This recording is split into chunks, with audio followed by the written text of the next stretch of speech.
Anna gave me sharing privileges. That one. So ironically, it took place in Monroeville, which is where Walter Mcmillan was accused of killing this white woman when he clearly did not. There was a movie made of Just Mercy. And the movie obviously doesn't cover everything that the book covers, but Michael B. Jordan, not Michael Jordan, the basketball player, he played Bryan Stevenson in the movie. And he also was in the Black Panther, if anybody recognizes him from that. But so the movie did a lot, and it was really good. It did a very good job, but it doesn't cover everything that the book did, of course. This is a picture of Walter Mcmillan after he was released, but it took a long time for them to get him a new trial, in spite of all of the evidence that he did not do what he was accused of doing. Here we go. So just kind of to introduce it, how many of us have actually read the book? If you just raise your hand or hit your thumbs up or something, if you've actually read it or a good part of it. Okay, Deb hasn't yet. So probably most of us, it looks like, have read at least part of it, at least started it, or read the whole thing.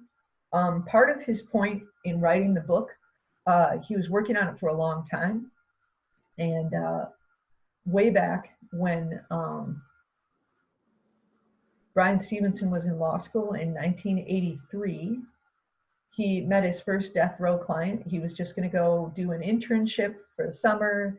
It was going to be great, you know, and he was going to get all this valuable experience. Well, he was not expecting to be sent to death row clients who actually thought he could do something. So it's really interesting because when he started out, he met this guy who basically had no hope that he could do anything, and was thrilled to see him and talk to him just because it was a person who saw him as a person, basically. And here, you know, Bryan had felt guilty that he wouldn't be able to do anything to help this guy. Hello? And why were they sending him in? Hi. Hi.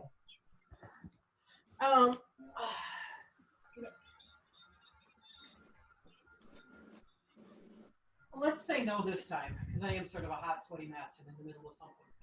Oh, okay. Somebody has their microphone on.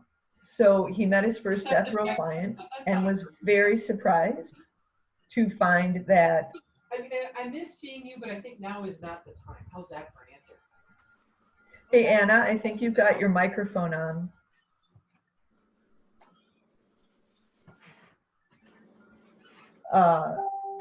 So some of the facts that he brings up in the introduction already to the book is that from the 1970s, we had about 300,000 people in US prisons. And by 2014, we had 2.3 million.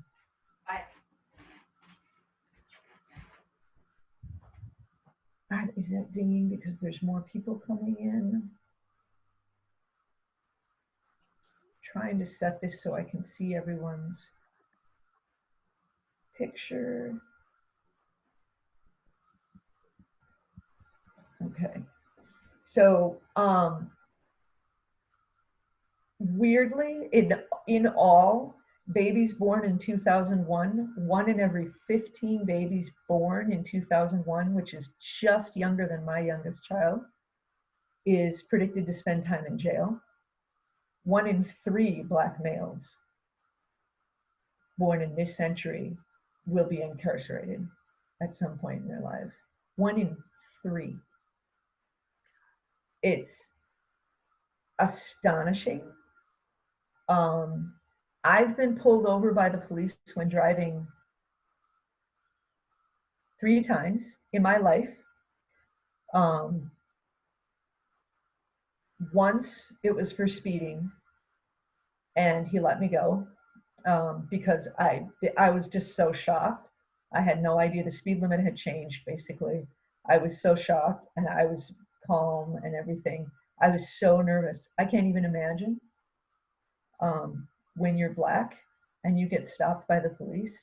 I mean, I know people have literally described that the first time they were ever stopped by the police, they thought they were going to die.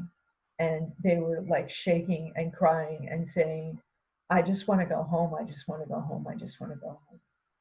And depending on the officer that stopped them, they were either allowed to go without a ticket, or they were told, they were treated like, well, you shouldn't have been doing something illegal. I wouldn't have stopped you. They're like 17 and alone in their car. I don't know any black person who has not gotten stopped by the police for something like having a tail light out and having it turn into a whole confrontation, um, either out of their fear of having been stopped because they know that they're not likely to be understood, or they're just afraid of the police. When I was a kid, the police, that was who you went to. That was, if you were lost, you found a police officer and you asked them for help. If you had a problem, and the police came, they were there to help. And when our kids were growing up in our neighborhood, that was not the sense at all. Um, Probably half our neighborhood believed, even when our kids were born, who are now 21, 23, and 25, the police always made something worse. Always. Having a police car pulled up always set everyone on edge. One of the problems with the United States justice system is that we have been hesitant to treat children like children. Um, we have a lot of educators in this group, and we all know that when a child is middle school age, their brain is not finished developing. They can't necessarily think ahead through cause and effect. And if I do this, this could happen.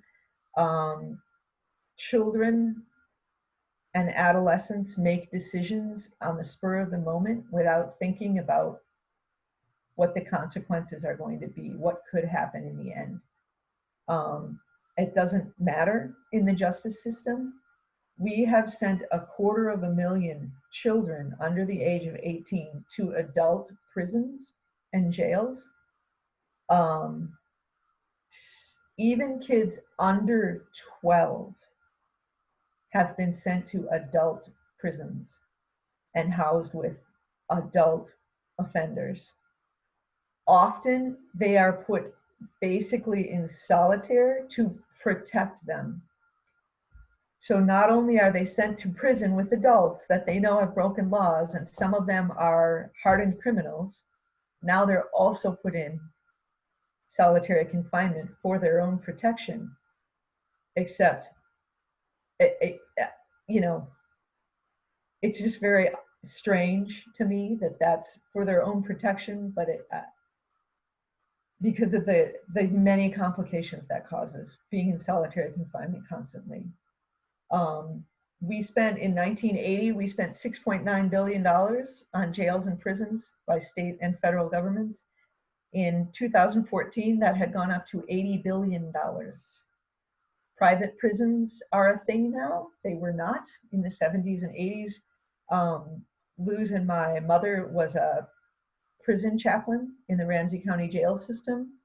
And that was like the last thing anyone would have imagined, was that we would turn this over to private for-profit companies to make money off of imprisoning people.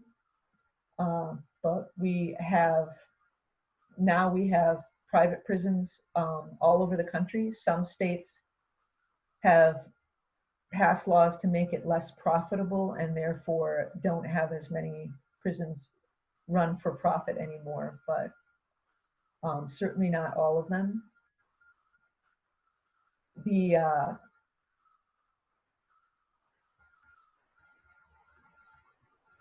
basically the setup for the crime that's the focus of this book was the crime that Walter Mcmillan was accused of perpetrating was a white woman who was well known in the community, was killed in a store, a store that was like at the center of town, and everybody knew the owner and everybody knew Rhonda Morrison. Walter Mcmillan was a black man in the area who was relatively independent. He didn't, he wasn't a sharecropper. He didn't work for a white man. He worked for himself. And he had the audacity at the time in the 1980s to date a white woman, which I thought, you know, I was in high school from 1980 to 1985. And we heard a story from our headmaster at the time where he told us a story in chapel one day, because I went to a private school, that when he was down south, he couldn't believe how bad the racism still was. And this was a man who wasn't exactly a kind and understanding man. So we all thought he was kind of exaggerating this story to show, you know, what a magnanimous, decent, non-bigoted person he was. But apparently he had been in a store down there and he had a cart full of food, and there was a woman in line behind him who happened to be black, who had like 2 items, like a loaf of bread and some milk or something.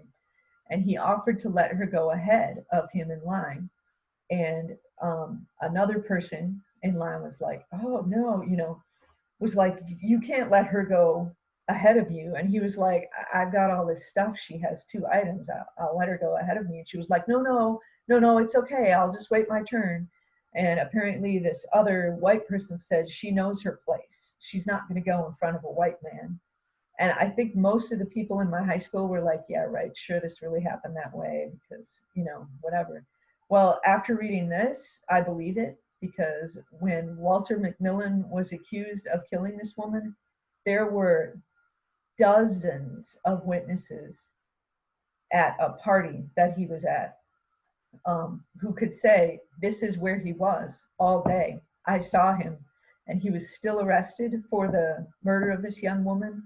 He was still accused. They basically found people who found another man who wasn't even involved. They arrested him for something else. And in order to get him out of the charges in this other case, he claimed that he had been Walter Mcmillan's driver when he killed this woman, and that wasn't true either. Of course, because Walter wasn't even there, and this man hadn't even driven, and he actually recanted his testimony, and they put him on death row too, in the prison, and held him on death row waiting for trial. It was awful. Those of you who did read the book, is there anything about this book that when you read this book that you found out that you just had no idea, or you totally changed a view of that you either had of the kind of people who go to prison, or how common it is to have someone who's innocent go to jail? I mean, were any of you surprised by any of this that happened?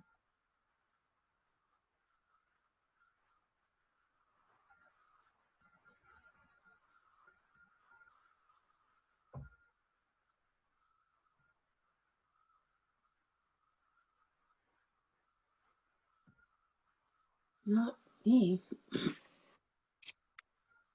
Do you think that, who do you think, I guess here's another way of kind of asking this question.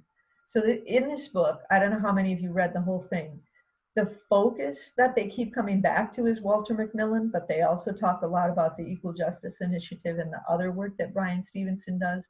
Do you think this book is more about Bryan Stevenson or more about Walter Mcmillan? Let's ask a deeper level question like that.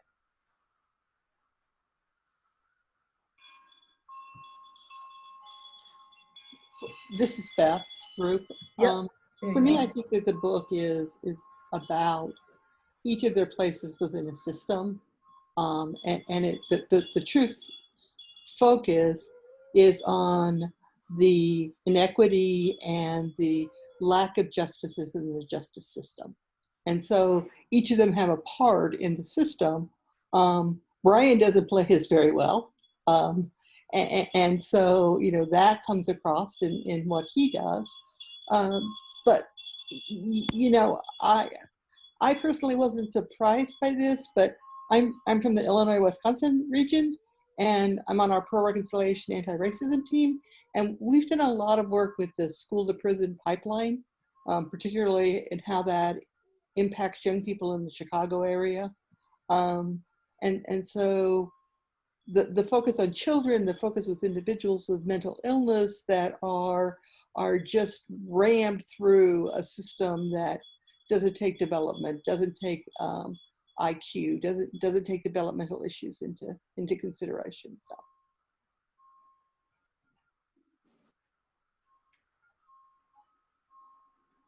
Do you I find it? Go ahead. Sorry. I was just thinking that when I'm only on page 76, so, Mm. but you know, we are not used to the overt racism that is shown in this, you know, Alabama. Ours is more, you know, Subtle. I was just thinking, just yesterday, the superintendent and financial person of the Davenport School District were replaced by the state because that school district has not met the, I don't know, I don't want to say requirements, but sort of like that the State Board of Education has placed upon them to, because they don't feel that they are treating their minority populations in schools. There's too many in special education. And, and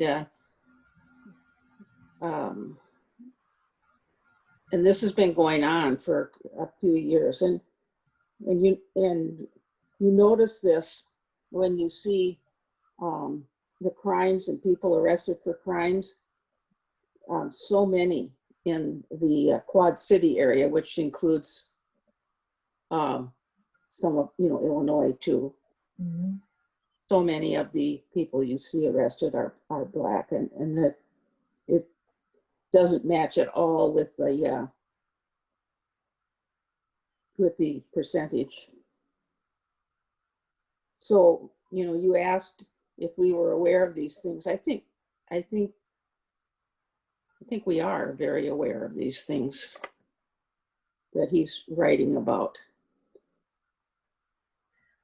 I feel like I expected like all of us to be aware, but have you run into people, maybe whether just in your community or specifically in your church, who think that this is an exaggeration, that there's a school to prison pipeline? And how do you address those comments by people who are like, oh, you know, if they would just stop breaking laws, they wouldn't be in prison?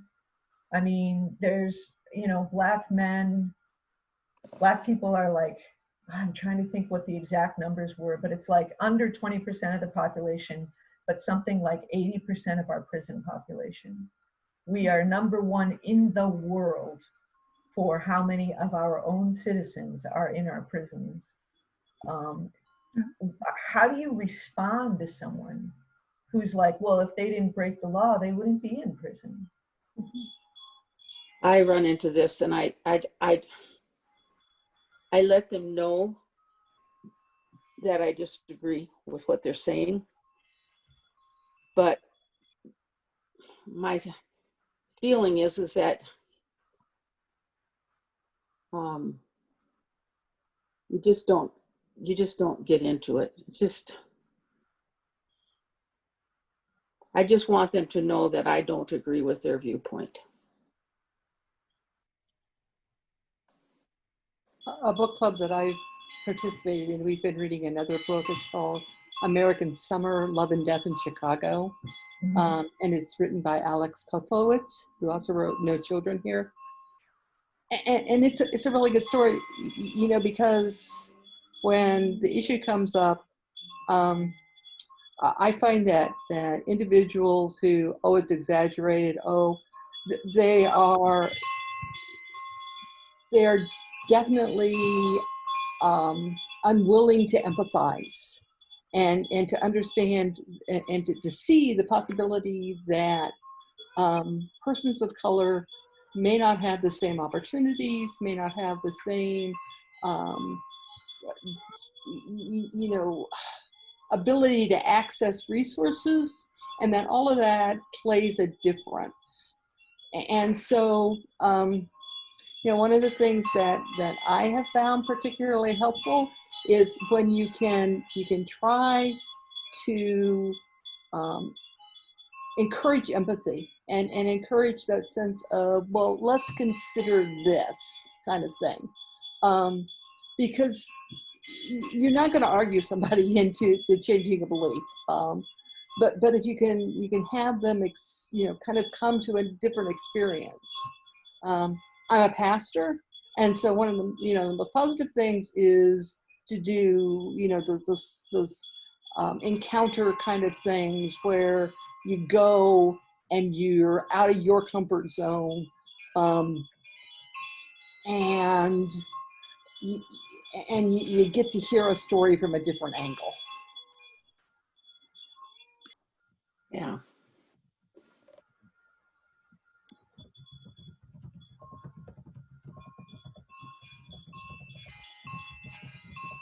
Has anyone else tried to have conversations? I don't want to say arguments, but it seems like that's what they often turn into, with people who say this is all exaggerated and, you know, it's not as big a deal as all of these people are making it. Have you had any success talking to people who say and believe those things, but like in just trying to get them to understand what is the reality? Because to me, it always seems, this is the hard part for me about having these conversations, is I can quote statistics and they say, those are all exaggerated, or where did you get that? Oh, CNN, they're liberal, you know, liberal biased, fake news, blah, blah, blah. I mean, what kinds of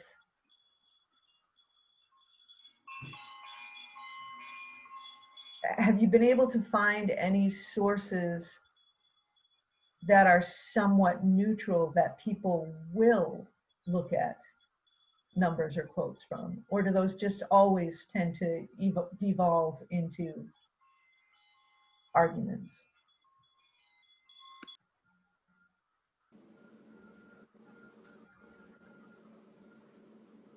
I think that's the conundrum that we all have, is that the people that we agree with, it's easy to talk about these things with, and the people that we don't agree with, they don't want to hear. And I will say, I don't want to hear them either. Well, it's very hard. And when one of them is your sister, and you think, how did this come from two of us in the same family? And I don't argue, and I rarely we're talking Facebook comments here. Yeah. I rarely comment because she's a person that she will have the last word no matter what. there's no point in going into it, you know. She knows how I feel. So Right. you just have to lovingly agree to disagree.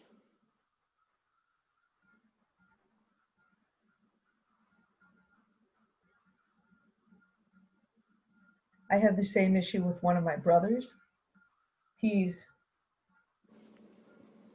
don't want to say he's a dispassionately cold person, but you can't have an argument with him because he just goes very, well, you're just being unreasonable,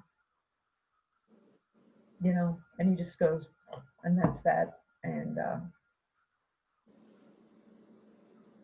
you're not, you know, if the shoe were on the other foot, it would be happening just the same, you know. And I don't know what to say to them. I just don't.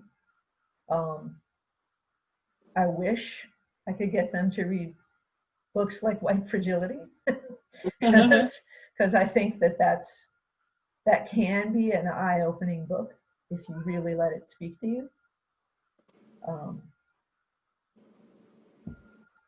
I think I've taken a really different approach though in the last 5 years. Mhm. And you know, I think that early on when I was starting to get involved with anti-racism work, my goal was to change minds and to convince people. Mhm. In the last 5 years, my goal has became to speak my truth, and to recognize that it may not have an impact, but the important thing is that I've spoken my truth. And so, you know, I can talk about, you know, the story, I can talk about the facts, and I can place them in the room, and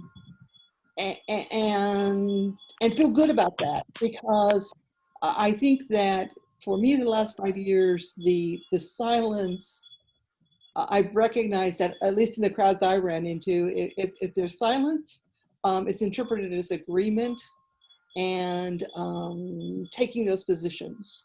And that's not my truth. So.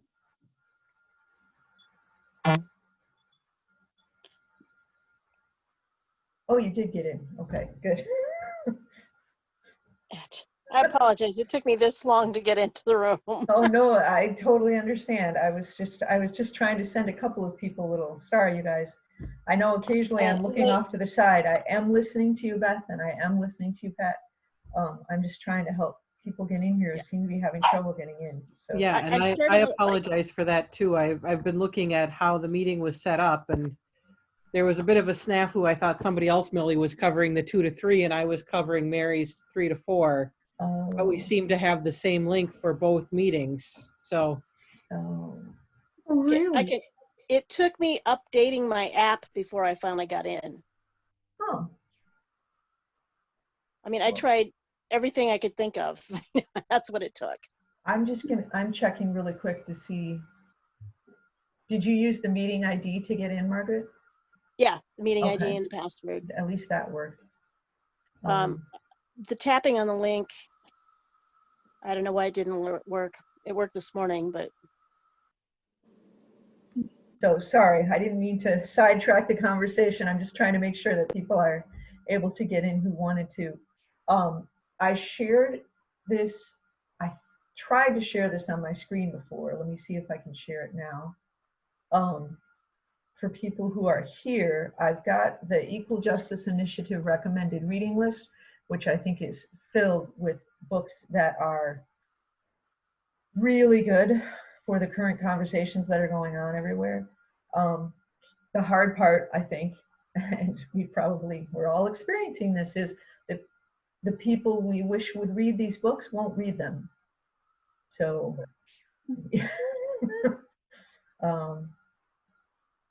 I don't know, but I'm going to try to get this shared to our Google Drive for the retreat.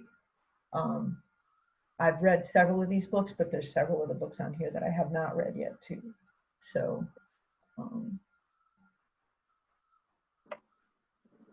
and I think being from Minnesota, I've heard more of these stories about Native Americans trapped in the system this way.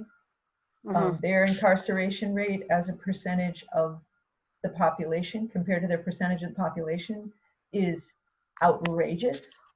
I mean, my own brother, one of our brothers is adopted, and he's quarter Indian, and he's been arrested. He's been pulled over, and it's like, why? I mean, he's not doing anything the rest of us aren't doing, and most of the rest of us haven't been arrested. So what is that about? I don't remember who said it to me, but it was when I lived in Sioux City, and there's 27 nations present in the Siouxland area. Mm-hmm. If you're a Native American male, you can just count on at some point in your life you will be incarcerated. Yeah.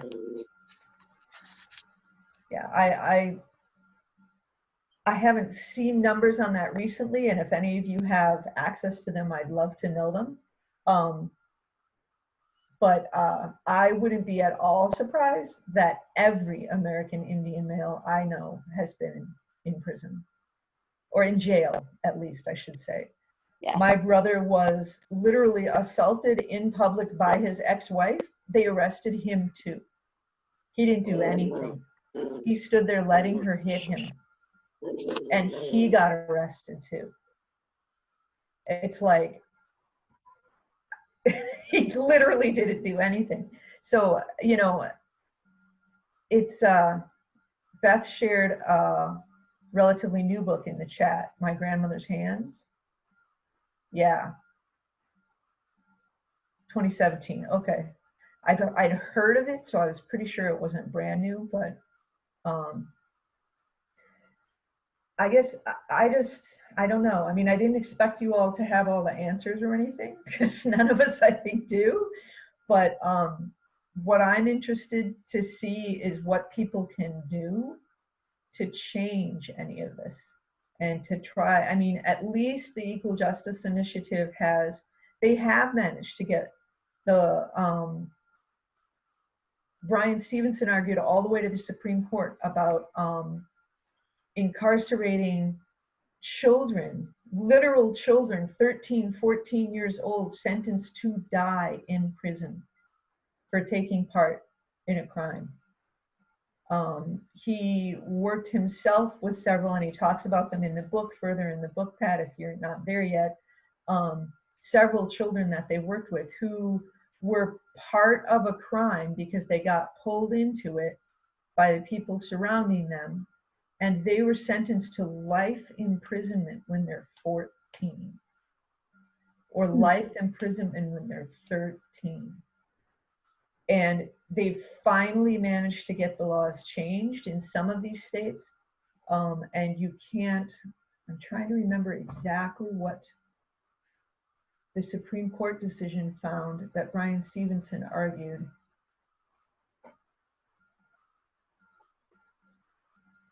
Let's see.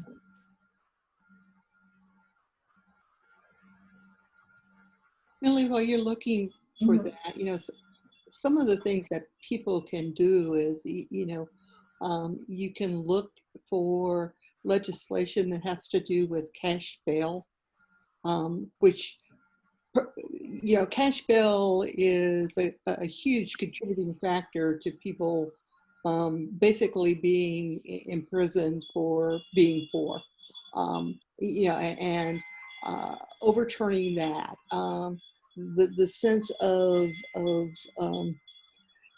you know, the advocating for the elimination of for-profit prisons. You know, things are going on in the Midwest at state levels about those, and so to write legislators to voice and to say, you know, these are things that need to be looked into. The understanding that, you know, incarcerated people can basically be indentured or sold into slave labor. You know, that's a current issue that's going on, that I think a lot of people,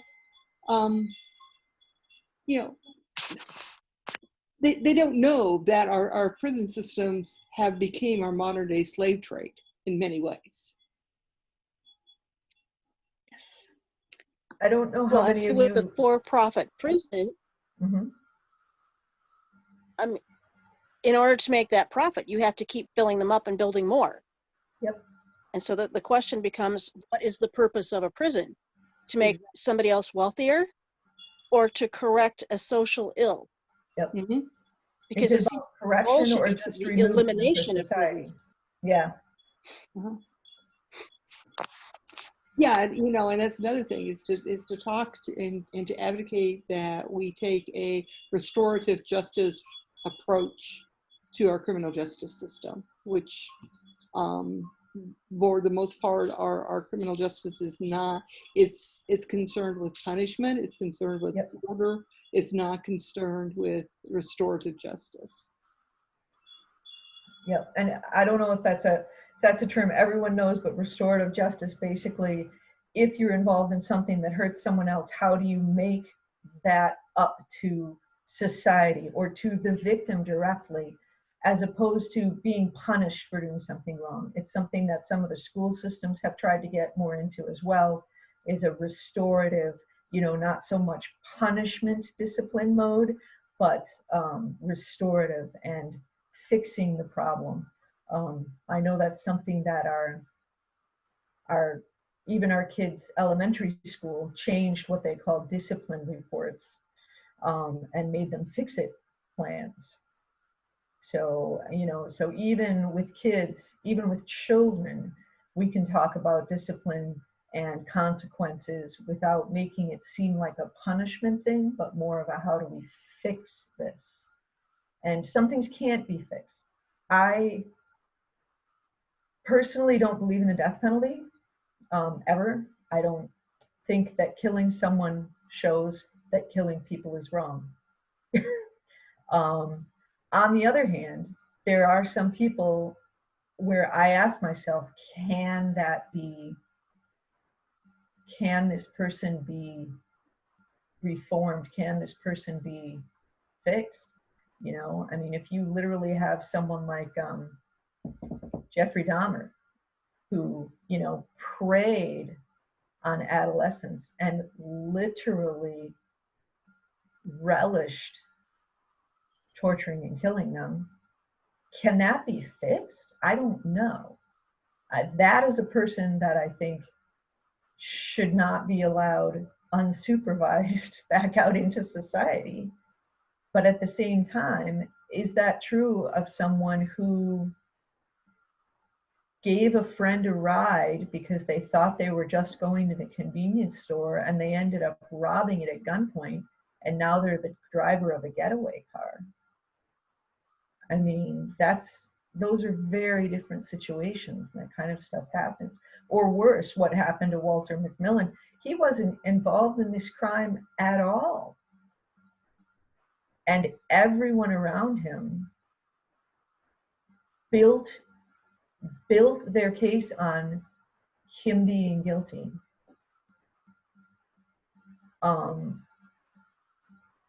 I don't know. I don't know how many of us watch or have watched Orange is the New Black, but there is at least one season in that focuses on the using the prison inmates to make lingerie for a company. It's because it's a for-profit prison, so they make lingerie in the prison, and the women get like, I don't know, $1.25 an hour or something. So it's literally indentured servitude wages, because they're in prison anyway, but at least it gives them something to do. Well, yes, but then the company that sells those is making all this money on their labor. So it again comes back to, profiting off of the fact that these women are in prison or jail. In some cases, the jails do this too, offer very low wage employment. So it's real. I I think would you, also like to see some certain public defenders held accountable for what they're doing. We have a public defender here in Saragordo County that I swear if you got a parking ticket, you'd end up on death row. And I can tell you exactly what she'll do. She'll stall and stall and stall till it's almost time for trial, then move for change of venue. And basically the person that she's defending will be found guilty without her doing much of anything. She gets the same salary regardless. I think there needs to be some kind of review on their job performance. And the case I'm thinking about was from Charles City when I was there. He was 14.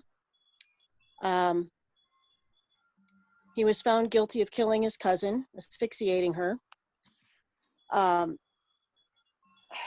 It was an immigrant family, a whole bunch of people living in a small area. He slept on the couch, and because there was semen on the couch, they said that that's how he asphyxiated her. But I also happened to know one of the first responders, and when they got there, this little girl had cardboard in her throat. She'd eaten cardboard. They were never called for this kid's defense. And now he's doing life. He's 14. And she did just that. She wanted to change a venue, which was denied. And so basically, she threw him under the bus.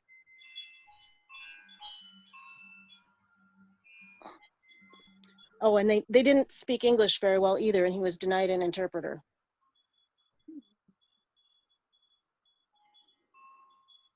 You know, I have a brother, Mike,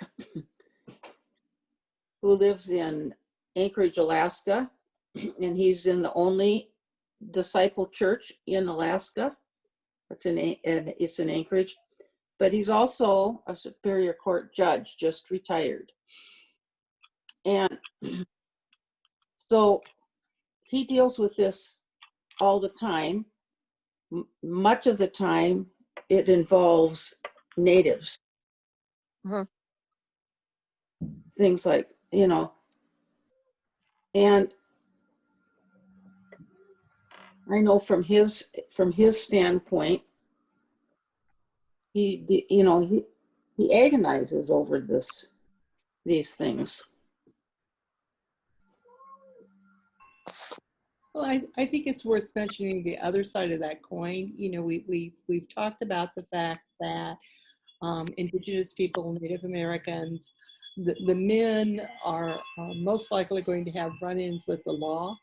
You know, there is a huge crisis with Native American women disappearing, and the laws that allow that to be overlooked and ignored. So crimes against natives are under pursued, while you know the criminal justice system over pursues crimes that they believe are committed by. And so there's this double bias of that takes place. Yeah. There's a problem on our Red Lake Indian reservation of women who disappear. And it is believed that it frequently is white men going up there. Mm-hmm. But nothing seems to be done. When the pipeline was being built in North Dakota, I have a friend who now lives in the Twin Cities. Her brother is law enforcement. He was there and he was saying how much the church needs to be present, and make, just present, because he would see natives being sold as sex slaves, and sometimes it was the corporate big shots providing them so that the workers could focus on the job.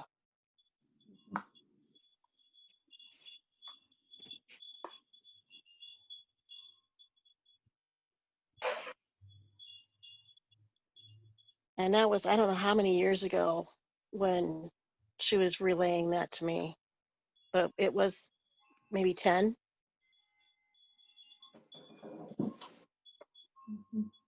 That's kind of the way it in Iowa. I live in Muscatine, and we have traditionally had a good percentage of Hispanic Yeah. population. And I found it really weird that sometimes there would be a family and there would be drugs which weren't being sold or handled by the women, but somehow by the time this was all over, the women were in prison Mhm. longer than the men. I mean, it was just like, I don't get this.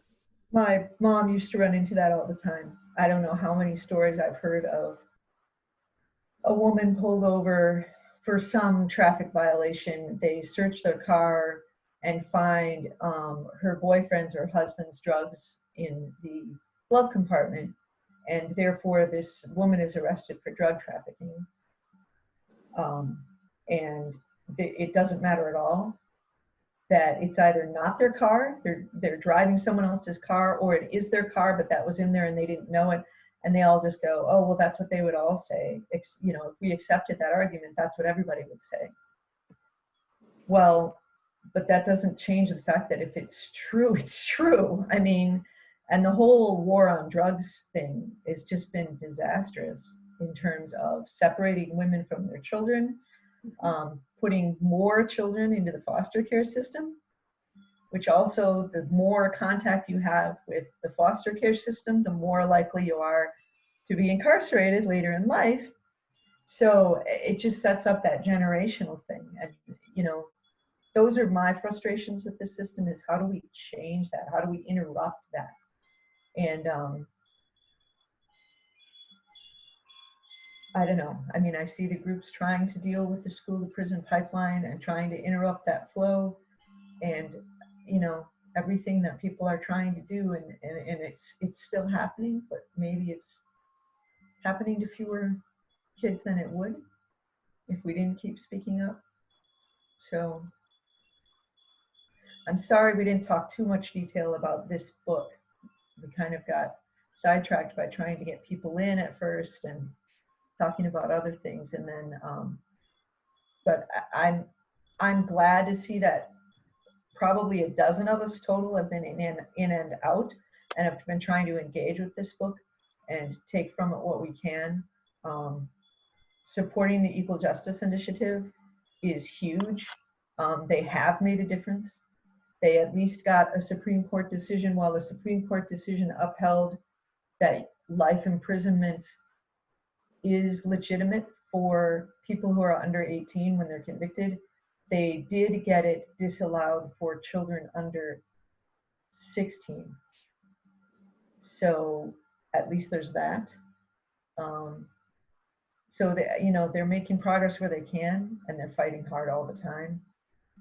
Please do, if I can get this posted there, I'm going to try and get this reading list posted for the Equal Justice Initiative. You can also always check out their website is EJI, Equal Justice Initiative, EJI.org. So I'm done here. I didn't finish the book, but but I just, when I started it, I found it very compelling read, and I will Yes. certainly finish it. It was. I did too. I find it very telling that my daughter literally read this in high school. It's very accessible, but it's very Yeah, I noticed very I got important. a copy that I downloaded it from the library, and it is adapted for young adults. So I assume they took out maybe some. Yeah, Oh, it's different. I tried not to get it, but that's what I ended up having to Huh. get. So it may be somewhat downplayed, so it isn't quite maybe as graphic. I don't know. But surprising. I wonder if there's less in there about, I don't know. my husband was a lawyer who defended a lot of Indian people, Mhm. and so this is nothing new. It's been going on for. Rich died about 25 years ago, so it's been going on for a very long time. Yeah. But also, I mean, the fact that it's so recent, a lot of this, I mean, I was like, Walter Mcmillan, oh, that was a long time ago. Well, it was in the 80s when I was in high school. I wouldn't believe that was going on. That people would literally, you know, Fabricate. totally fabricate information and testimony, and It then is jail because the person for recanting. people who want to stay in power feel that they have to have a good track record Yeah. on convicting people. It doesn't matter if they're marginal people that in their minds. I hate Nobody to cares. pause the conversation, but I believe that with the technical snafus that we have, that this same link is the same one for Mary Herlocker's Oh, yes. Bible study that starts I'm at sorry, 3. Mary. Yep, Oh, and no. it is now just after 3, so And it is sorry now about just that. after 3, so So do we back out of this or, and then get back? if you're staying for Bible study, you can just stay in the link because it Yeah. should be the same link. Okay. Okay. bye-bye. I'm going to back out for now. If anyone wants to keep talking, I can open a discussion room on our Facebook Messenger room. So maybe we'll do that. But thank you very Mel. much. Yep. Thank you, Millie.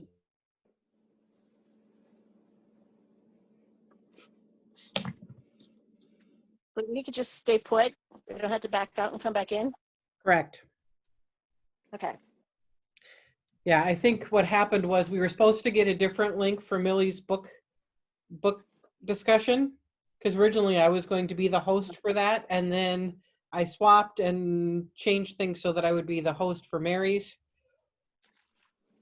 and something got snafu'd somewhere. Well, I So shared with Millie the way I got in finally. I had to refresh my Zoom app. That's And then so I got in. strange, because it's the, because I set it up the same way as I set up the other links, the link from this morning, the link from Wednesday, Thursday.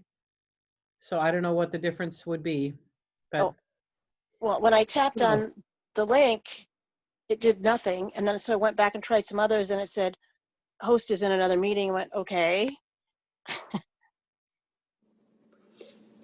I went to that email or the most recent email update from Becky.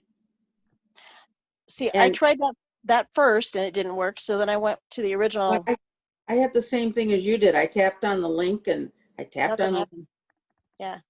and then something happened and I was able to get in, and then I had to go, then I had to do that password or something. Yeah. It wasn't just tapping and I was in. yeah, weird. But And then because I didn't think that I was supposed to be hosting Millie's, I was of course thinking, well, I can take a shower, and then I get a ping saying, are you going to come and help with Millie so that she can share her screen? Yes, I guess I will do that. Oh, see now, and it has a different thing in here for Mary's. So if you do, perhaps you should go to the link that is in the schedule. I wonder if the links just got swapped. I will wait here for a couple minutes just in case. you want Okay. to try the other? Yeah, but there is a different link now in the schedule that Becky sent out this morning. For Millie. Yeah, Okay. so So I think what happened was the Here link got goes. swapped. So try, All I had to do was enter the passcode, which was DOCW 2020. yeah, but what I'm saying is I'm just looking at what Becky sent out this morning, Yeah. and I think she swapped the links. I think that there is a different link for Mary's. Because when I look at that meeting ID number that's in what she sent this morning, it's not this meeting. So if you want to be in Mary's Bible study, this is not it. I gotcha. Okay. Well, we'll leave this then. Okay, sorry. That's okay. Sorry for the confusion. We'll get this figured out, about the time we're done.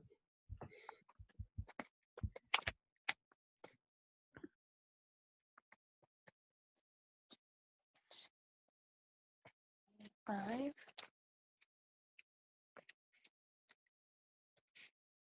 6, 5, 6, 3, 3.